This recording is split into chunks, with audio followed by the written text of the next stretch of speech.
Hello, welcome back to my YouTube channel. എല്ലാവർക്കും സുഖാണെന്ന് വിശ്വസിക്കുന്നു. എൻ്റെ കൂടെ ഇന്ന് ഇൻട്രൊഡക്ഷൻ എടുക്കാൻ ഇവളും കൂടെ ഉണ്ട്. ഇവൾ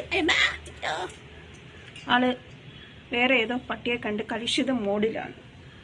പിടിക്കാതിരിക്കുന്നതാണ് നല്ലത്. സോ അപ്പം ഇന്ന് എൻ്റെ വീക്ക് ഓഫ് ഡേ ആണ്. അപ്പം അല്ലറ ചില്ലറ പുറത്തിറങ്ങേണ്ട പരിപാടികളൊക്കെ ഉണ്ട്. സോ ഐ തോട്ട് നിങ്ങളെയും എൻ്റെ കൂടെ കൂട്ടാന്ന്. ഇന്ന് ഇവക്ക് കുത്തിവയ്പ്പ് എടുക്കുന്ന ദിവസമാണ്. അതിൻ്റെയും കുറച്ച് വിഷ്വൽസ് ഞാൻ ഇന്ന് എടുക്കാൻ പറ്റിക്കഴിഞ്ഞാൽ കേട്ടോ. പിന്നെ എന്തൊക്കെ ഉൾപ്പെടുത്താം, പോകെ നോക്കാം അല്ലേ. വായു. ഇനിയിപ്പോൾ നിങ്ങൾ കാണാൻ പോകുന്ന ഈ സംഭവം എന്നാന്ന് വെച്ചാൽ എൻ്റെ സ്കിൻ കെയറിൻ്റെ ഭാഗമായിട്ട് ഞാൻ ഈ അരിയുടെ ഒരു പരിപാടിയുണ്ട്. അത് ഞാൻ പറഞ്ഞുതരാം. അതായത് ഞാൻ കുറച്ച് അരി എടുക്കും. കുത്തരി അല്ല കേട്ടോ, നമ്മുടെ വെള്ളയരിയുടെ വിഭാഗത്തിൽപ്പെടുന്ന ഏതെങ്കിലുമൊക്കെ അരി നിങ്ങൾക്ക് ചെയ്യണമെങ്കിൽ നിങ്ങൾ അങ്ങനെ ചെയ്തോളൂ. അതായത് വെള്ളയരിയുടെ വിഭാഗത്തിൽപ്പെടുന്ന ഏതെങ്കിലുമൊക്കെ അരി എടുക്കുക, കുറച്ച് മതി. എന്നിട്ട് ഞാനാണെന്നുണ്ടെങ്കിൽ സുരേഖ അരി എടുക്കുന്നത്. അത് ശകലം എടുക്കും, നന്നായിട്ട് കഴുകിയിട്ട് ഞാൻ തലേദിവസം, അപ്പോൾ ഞാൻ പറഞ്ഞല്ലോ എൻ്റെ വീക്ക് ഓഫ് ഡേയുടെ പരിപാടിയാണെങ്കിൽ ഞാൻ തലേദിവസം ഇതുപോലെ സോക്ക് ചെയ്ത് വെക്കും, ഓവർനൈറ്റ് സോക്ക് ചെയ്ത് വെക്കും. എന്നിട്ട് അടുത്ത ദിവസം ഇതുപോലെ എടുത്ത് മന്ദമായിട്ട് തുറന്ന് നോക്കുമ്പോൾ ഈ അരി ഇങ്ങനെ നന്നായിട്ട് കുതിർന്ന് വരും. എന്നിട്ട് ഇതിന് അത്യാവശ്യം വെള്ളം ചേർത്തിട്ട് നന്നായിട്ട് അരച്ചെടുക്കും. അരച്ച് നല്ല പാല് പോലെ ഇരിക്കും. ഇത് കണ്ടോ, ഇപ്പോൾ കഞ്ഞിവെള്ള പരുവത്തിലായില്ലേ. ഇതുപോലെ നന്നായിട്ട് കുറുക്കിയല്ല, ഈ ഒരു കൺസിസ്റ്റൻസിയിൽ ഞാൻ എടുക്കും. ചിലവർ കുറുക്കിയെടുക്കുന്നത് കണ്ടിട്ടുണ്ട്, പക്ഷെ ഞാൻ ഈ കൺസിസ്റ്റൻസിയിലാണ്. ഇത് ഞാൻ ഇനി ഫ്രിഡ്ജ് വെക്കും കേട്ടോ. ഫ്രിഡ്ജ് വെച്ച് കുറേ മണിക്കൂർ കഴിയുമ്പോഴത്തേനും ഈ വെള്ളം ഇങ്ങനെ പൊങ്ങി വരും, ബാക്കിയെല്ലാം ഇങ്ങനെ അടിയും. എന്നിട്ട് ആ വെള്ളത്തെ ഞാൻ ടോണറായിട്ട് ഉപയോഗിക്കും. അടിഞ്ഞതിനെയാണ് പിന്നെ ഞാൻ മുഖത്ത് സ്ക്രബ് ചെയ്യാൻ വേണ്ടിയിട്ട് എടുക്കുന്നത്. ഇതിന് വേണ്ടിയിട്ട് നമ്മൾ ഉപയോഗിച്ച പാത്രങ്ങളൊക്കെ കഴുകി വെക്കുക എന്നുള്ളത് ഒരു ടാസ്ക്കാണ്. സോളുവിൻ്റെ പാസ്പോർട്ടും വിസയൊക്കെയാണ് കേട്ടോ. ഇതവളുടെ എന്താ സംഭവം, പാസ്പോർട്ട്. ഇതിനകത്താണ് മെൻഷൻ ചെയ്യുന്നത് കുത്തിവയ്പ്പ് എപ്പോൾ എടുത്തു, ഇനി എപ്പോഴാണ് ഡ്യൂ ഡേറ്റ്, അങ്ങനത്തെ സാധനങ്ങളൊക്കെ മെൻഷൻ ചെയ്യുന്നത്. പിന്നെ ഇതിനകത്ത് തന്നെ അവിടെ ഇതിനകത്ത് തന്നെ അവിടെ ലൈസൻസും ഉണ്ട്. കുളവാക്കുന്നില്ല, എടുത്ത് വെക്കട്ടെ. അതിവിദഗ്ധമായിട്ട് പപ്പ സോളുവിനെ താഴെ എത്തിച്ചിരിക്കുകയാണ്. കുത്തിവയ്പ്പ് എടുക്കുക എന്നുള്ളത് വലിയ താല്പര്യമില്ലാത്ത കാര്യമാണ്. ബാക്കി സ്കൂട്ടറിൽ യാത്ര ചെയ്യാനും കാറ്റൊക്കെ കൊണ്ട് എല്ലാവരെയൊക്കെ കണ്ട് ചിരിച്ചൊക്കെ ഇരിക്കും കേട്ടോ. ആ വീഡിയോ മീൻസ് അവളങ്ങനെ ആസ്വദിച്ചിരിക്കുന്നത് എനിക്ക് പറ്റുവാണെങ്കിൽ ഞാൻ എടുക്കാം. കാരണം ഞാൻ എടുത്തിട്ട് അവളെ ഇങ്ങനെ ചേർത്ത് വെച്ച് സ്കൂട്ടറിൻ്റെ പുറകിലിരിക്കും. സോ അതിൻ്റെ ഇടയ്ക്ക് അവളെ ഇങ്ങനെ വീഡിയോ എടുക്കാൻ പറ്റുന്ന ഒരു സാഹചര്യം ഉണ്ടെങ്കിൽ എടുക്കും കേട്ടോ. അല്ലെങ്കിൽ ആശുപത്രിയിൽ പോയിട്ട് എടുക്കുകയുള്ളൂ. അപ്പം നമുക്ക് അവിടെ വെച്ച് കാണാം. കണ്ടിട്ട് നിങ്ങൾക്ക് മനസ്സിലായല്ലോ അല്ലേ, ഇഞ്ചക്ഷൻ എടുക്കാൻ പോയിട്ട് തിരിച്ചു വന്ന്. അതായത് ഞാൻ വിചാരിച്ചു ഫോണിലൊക്കെ സെറ്റാക്കിയിട്ട് ഞാൻ ഇഞ്ചക്ഷൻ എടുക്കുന്നതൊക്കെ ഷൂട്ട് ചെയ്യാമെന്ന്. ഒന്നും നടന്നില്ല. ഇഞ്ചക്ഷൻ എടുത്ത സമയമൊന്നും അവൾക്ക് പ്രശ്നം ഉണ്ടായിരുന്നില്ല. അവൾക്ക് എപ്പോഴും ഇല്ലാത്തൊരു വാശി. അതായത് അവൾക്ക് എൻ്റെ മടിയിലിരുന്നിട്ട് ഇരിക്കുന്ന വശത്തിൻ്റെ ഓപ്പോസിറ്റ് സൈഡ് അവൾക്ക് കാണണം. അപ്പം നിപ്പിന് സ്കൂട്ടറിൽ ഓടിക്കുന്ന ബാലൻസ് പോകത്തില്ലേ. പിന്നെ ഭയങ്കര ഇന്ന് വാശിയായിരുന്നു. ഇന്ന് വാശിക്കാരത്തിയായിരുന്നു. അങ്ങോട്ടും ഇങ്ങോട്ടും ഡിസ്കോ ഡാൻസ് ഒക്കെ ആയിരുന്നു. പാവം. കുത്തിവയ്പ്പ് എടുത്തപ്പോൾ ഒന്നും വലിയ പ്രശ്നമൊന്നും ഉണ്ടായിരുന്നില്ല. പ്രശ്നമേ ഉണ്ടായിരുന്നില്ല. ഗുഡ് ഗേൾ ആയിരുന്നു. ഇപ്പം കുറച്ച് കൊഞ്ചലും കാര്യങ്ങളൊക്കെ ആയിട്ട് എൻ്റെ പുറകെ നടപ്പുണ്ട്. ഇനിയിപ്പം കുളിക്കാതെ ഒരു കാര്യവും നടക്കത്തില്ല. അമ്മാതിരി ഞാൻ എക്സോസ്റ്റഡ്. ഹായ്, നല്ല കാറ്റ്. അപ്പം വ്ലോഗിനി കുളിച്ച് കഴിഞ്ഞിട്ട് വന്നിട്ട് എടുക്കാം കേട്ടോ. ഇതാണ് നമ്മുടെ ഐറ്റം. ഇതുണ്ടോ, ഇതിപ്പം ഇങ്ങനെ ഫോണിൽ കണ്ട മനസ്സിലാവും, എനിക്ക് അറിഞ്ഞൂടാ. ഇതിൻ്റെ വെള്ളമെല്ലാം മേളിൽ പൊങ്ങി വന്നു, ബാക്കി സംഭവം താഴോട്ട് അടിഞ്ഞിട്ടുണ്ട്. അപ്പോൾ ഞാൻ ഇനി വെള്ളത്തിൻ്റെ നൈസായിട്ട് ഞാൻ മാറ്റിയിട്ട് കാണിച്ചു തരാമേ. ഇത് നമ്മൾ മാറ്റിയ വെള്ളമാണ്. ടോണർ പോലെ നമുക്കിത് യൂസ് ചെയ്തുണ്ടോ, വെള്ളം. ഇതാണ് സംഭവം. ഇതുണ്ടോ, ഇത് നല്ല പേസ്റ്റ് പരുവത്തിലായിട്ടുണ്ട്. ഇതാണ് നമ്മൾ മുഖത്തിടുന്നത്. അപ്പോൾ ഞാൻ ഫസ്റ്റ് ചെയ്യുന്നത് എന്നാന്ന് വെച്ചാൽ ഇതിങ്ങനെ ഇളക്കും. കണ്ടോ, ഇതിങ്ങനെ ഇളക്കും. ഇപ്പം പേസ്റ്റ് പരുവത്തിലായി.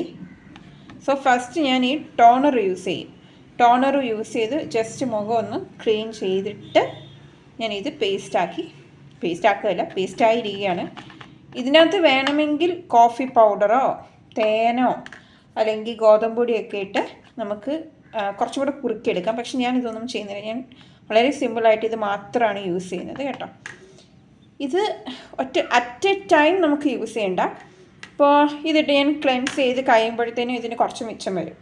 ഞാനത് എന്താക്കും, ഫ്രിഡ്ജിൽ വെച്ചിട്ട് മൂടി വെച്ച് ഫ്രിഡ്ജ് വെക്കും. പിന്നെ എനിക്കിപ്പോൾ നാളെ ഞാൻ രാവിലെ എണീറ്റ് കഴിയുമ്പോൾ ജസ്റ്റ്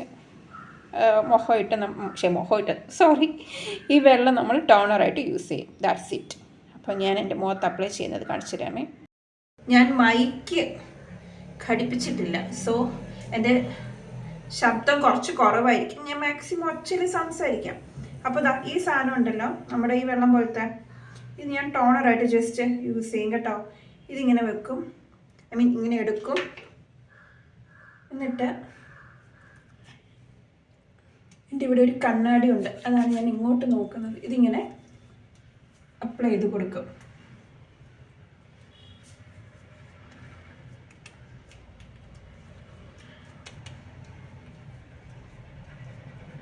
ഇതുപോലെ അപ്ലൈ ചെയ്ത് കൊടുക്കും.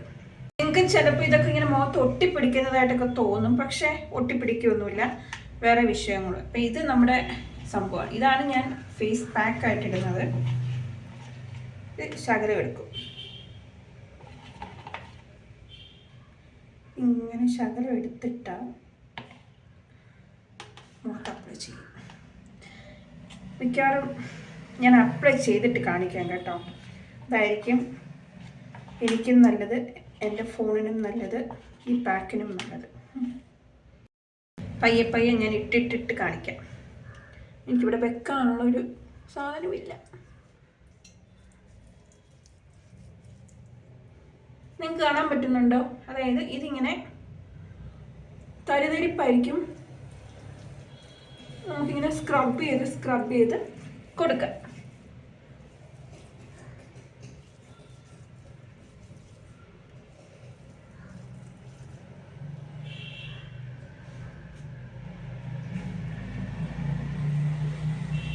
ഈ ക്യാമറയിൽ കൂടെ നോക്കുമ്പോൾ എനിക്ക് വ്യക്തമായിട്ടൊന്നും പറ്റുന്നില്ല. അതുകൊണ്ടാണ് ഞാൻ ഇപ്പുറത്തെ എൻ്റെ ഈ കണ്ണാടി ഞാൻ അഭയം പ്രാപിക്കുന്നത്. കൈൻഡ് ഇഗ്നോർ കേട്ടോ.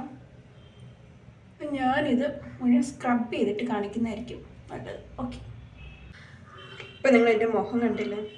ഞാനിങ്ങനെ മഞ്ഞിനകത്ത് വീണ ഒരു ഫീലിംഗ് ഇല്ലേ? ഇത്രയേ ഉള്ളൂ. ഇത് ഒരുപാട് സമയം വെച്ചുകൊണ്ടിരിക്കുകയൊന്നും വേണ്ട. എന്നിട്ട് നന്നായിട്ട് സ്ക്രബ് ചെയ്യുക, കഴുകിക്കളയും. അപ്പം ഞാൻ കഴുകി കളഞ്ഞിട്ട് വരാം. ബൈ ദ ബൈ, ഞാൻ എൻ്റെ എല്ലാ വീഡിയോസിലും പറയുന്ന പോലെ തന്നെ എൻ്റെ favourite doctor recommend face wash ഇത് ഉപയോഗിച്ചാണ് ഞാൻ മുഖം കഴുകിയിട്ട് വരാമേ. അങ്ങനെ ഇന്നത്തെ എൻ്റെ സെൽഫ് കെയർ ഇവിടെ അവസാനിച്ചിരിക്കുകയാണ്. Self care is part of self love. No, part of self love അല്ല, self care is self love. ഇനി വൈകുന്നേരം ഒന്ന് പുറത്ത് പോകണം. അപ്പോൾ ഇനിയിപ്പോൾ എന്താ, ഉച്ചയ്ക്ക് ഭക്ഷണം കഴിക്കണം. അതിന് മുന്നേ പപ്പ മീൻ വാങ്ങിച്ചുകൊണ്ട് വന്നിട്ടുണ്ട്. സോ നമുക്കിന്ന് ട്രിവാൻഡ്രം സ്റ്റൈൽ മീൻകറി പ്രിപ്പയർ ചെയ്യാം. അതും ഞാൻ കാണിച്ചു തരാം. ഓക്കെ. ട്രിവാൻഡ്രം സ്റ്റൈൽ മീൻകറി വെക്കണമെങ്കിൽ വേണ്ട സാധനങ്ങൾ പച്ചമാങ്ങ, മുരിങ്ങാക്കൊലൊക്കെയാണ്. കപ്പളങ്ങ നമുക്ക് തോരൻ ഉണ്ടാക്കാൻ വേണ്ടി സെപ്പറേറ്റ് കാണിച്ച്. ദെൻ വി വോണ്ട് നമുക്ക് തേങ്ങാപ്പിര കുറച്ചേറെ വേണം. തേങ്ങാപ്പിരയിൽ ലേശം മഞ്ഞൾപ്പൊടി, പിന്നെ കൊച്ചുള്ളി ആഡ് ചെയ്തിട്ട് നമുക്കൊന്ന് നന്നായിട്ട് അരച്ചെടുക്കണം. ഇത് അരയ്ക്കുന്ന സീനാണ് നിങ്ങൾ കണ്ടുകൊണ്ടിരിക്കുന്നത്. സത്യം പറഞ്ഞു കഴിഞ്ഞാൽ ഫസ്റ്റ് ടൈമാണ് നമ്മുടെ ട്രിവാൻഡ്രം സ്റ്റൈലിൽ മീൻകറി വെക്കുന്നത്. സത്യം പറഞ്ഞു കഴിഞ്ഞാൽ എങ്ങനെയാകും എന്നുള്ളൊരു കൺഫ്യൂഷൻ ഉണ്ടായിരുന്നു. കാരണം സ്ഥിരം നമ്മൾ ഈ കോട്ടയം സ്റ്റൈൽ മീൻകറി വെച്ച് ട്രിവാൻഡ്രം സ്റ്റൈൽ മീൻകറി ഹോട്ടലിലൊക്കെ പോകുമ്പോഴേ കഴിച്ചിട്ടുള്ളൂ. അപ്പോൾ സ്വന്തമായിട്ടൊന്ന് വെക്കാമെന്ന് തീരുമാനിച്ചു. സ്വന്തമായിട്ട് വെക്കാമെന്നൊക്കെ കേൾക്കുമ്പോൾ നിങ്ങൾ വിചാരിക്കും ഞാനായിരിക്കും വെച്ചതെന്ന്. നോ, നെവർ, ഒരിക്കലുമല്ല. അങ്ങനെ റിസ്ക് എടുക്കാൻ തയ്യാറല്ല ഞാൻ. എൻ്റെ ഫാദർജി വെച്ചു. തേങ്ങ അരച്ചതിന് ശേഷം പിന്നെ ഈ പച്ചമാങ്ങ, മുരിങ്ങക്കോല അതിൻ്റെ കൂട്ടത്തിൽ നമ്മൾ അരച്ച് വെച്ച അരപ്പും കൂടെ ചേർത്ത് നന്നായിട്ട് തിളപ്പിക്കണം. പിന്നെ പച്ചമുളക് അതിൻ്റെ കൂട്ടത്തിൽ ആഡ് ചെയ്യുന്നുണ്ട് കേട്ടോ. എന്നിട്ട് ഇത് തിളച്ച് വരുന്ന സമയത്ത് ഉപ്പും മുളക് പൊടി, പിന്നെ എന്നതായിരുന്നു ഇട്ടത്, ഉലുവാപ്പൊടി, മല്ലിപ്പൊടി, പിന്നെ അതൊന്നുകൂടി ഒന്ന് തിളച്ച് വരുന്ന സമയത്ത് നമ്മുടെ ഈ മീനിൻ്റെ പേരെന്തെന്നറിയാമോ? ഈ മീൻ കറിയിൽ യൂസ് ചെയ്തിരിക്കുന്നത് കൊയിരാള. കോട്ടയത്ത് നിന്ന് ഞാൻ ട്രിവാൻഡ്രത്ത് വന്നപ്പം കേട്ട ആദ്യത്തെ മീനാണ് കൊയിരാള. സത്യം പറഞ്ഞാൽ ഇതിൻ്റെ പേര് വേറെ എന്തോ കൊയിരാളയോ അങ്ങനെ എന്തോ ആണ്. മനുഷ്യ കൊയിരാള എന്ന് കേട്ടിട്ട് ഞാൻ ഈ മീനിട്ട പേരാണ് കൊയിരാള. അങ്ങനെ എന്തൊക്കെയോ സാമ്യം വരുന്ന പേരാണ്. സംഭവം അടിപൊളിയാണ്. അയിലയുടെ അനിയനായിട്ട് വരും. സത്യം പറഞ്ഞു കഴിഞ്ഞാൽ നമുക്ക് അവരുടെ ബന്ധുവാണെന്ന് തോന്നുന്നു. ടേസ്റ്റ് പക്ഷേ അയിലയുടെ ടേസ്റ്റൊന്നുമല്ല, ഇതിന് സെപ്പറേറ്റ് നല്ലൊരു ടേസ്റ്റ് ഉണ്ട്. എന്നിട്ട് ഈ മീനെ ഇതിനകത്ത് ഇങ്ങനെ ഇട്ടിട്ട് വീണ്ടും മൂടി വെച്ച് നന്നായിട്ട് തിളപ്പിക്കും. ദെൻ എണ്ണ ഒഴിക്കും. സുഭാഷ്. വൈകുന്നേരം ഒരു 5 മണിയൊക്കെ കഴിഞ്ഞപ്പോഴത്തേനും നമ്മൾ പുറത്തോട്ടൊന്ന് ചാടി. ജസ്റ്റ് ഒരു ഈവനിങ് വൈബ്, അത്രേ ഉള്ളൂ. ഇത് വഞ്ചിയൂർ ഏരിയ കേട്ടോ. വഞ്ചിയൂർ ഏരിയ എനിക്ക് വലിയ ഇഷ്ടമാണ്. നല്ല തണലും ആ ഏരിയ പോകാൻ തന്നെ എനിക്കിഷ്ടമാണ്. പിന്നെ അല്ലറ ചില്ലറ ഷോപ്പിംഗ് എല്ലാം കഴിഞ്ഞിട്ട് തിരിച്ച് ഞങ്ങൾ വീട്ടിലോട്ട് വരുന്ന സീനാണ് ഈ കാണുന്നത്. അങ്ങനെ എൻ്റെ വീക്ക് ഓഫ് ഇന്ന് പര്യവസാനിക്കുകയാണ്. എത്ര മണിയായി? 6:30 ആവാറായി. പുറത്ത് പോയി തിരിച്ച് വന്നു. ഇനി വേറെ പ്രത്യേകിച്ച് പരിപാടികളൊന്നുമില്ല. അപ്പോൾ ഇനി നമുക്ക് അടുത്ത വ്ളോഗിൽ കാണാം. അതുവരേക്കും ടാറ്റാ ബൈ.